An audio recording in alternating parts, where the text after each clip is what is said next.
Yes, inihaw. Kung hipat choy. Happy New Year. Nag-ano ako mga boss? Naggawa ako ng mga lipak.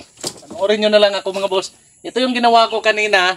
Kaya hindi tayo naka-content ng marami mga bossing. Kasi hinakot ko pati itong kawayan doon. Kina Kuya Tuto. Malayo po yung pinaghakutan ko dito. Ito, ginagawa ko mga boss ay naglilipak. Naglilipak mga busing. Ano ng kawayan? Tawagin dito sa amin, lipak.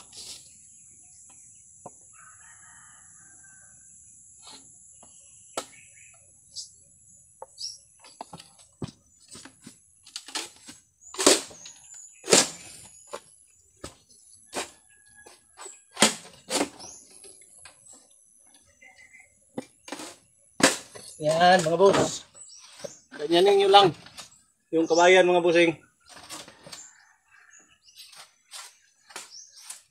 Tapos mag-ingat, baka masugatan. Tapos ito na mga busing, ganoon na.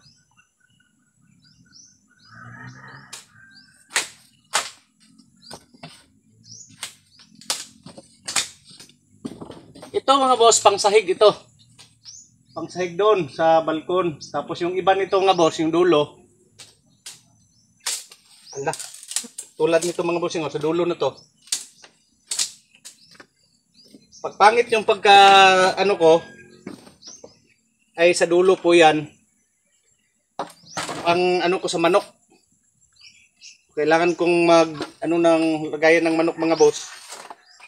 Kasi ayokong mag-alaga mga bossing na alaga tayo ng hayop, nag-alaga tayo ng manok, tapos nakaka-istorbo tayo ng kapitbahay, di ba mga bossing?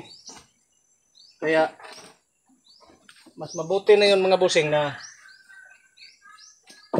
naka-prepare lahat.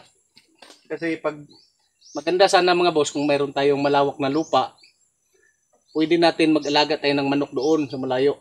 So kaso lang, yan lang naman yung ano ko, lupa ko dyan.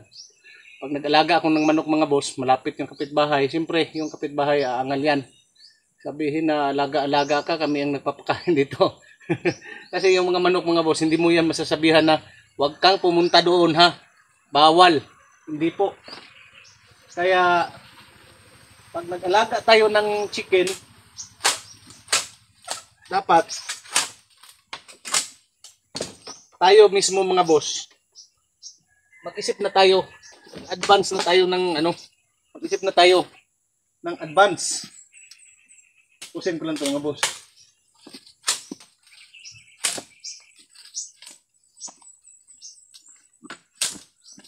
Yan.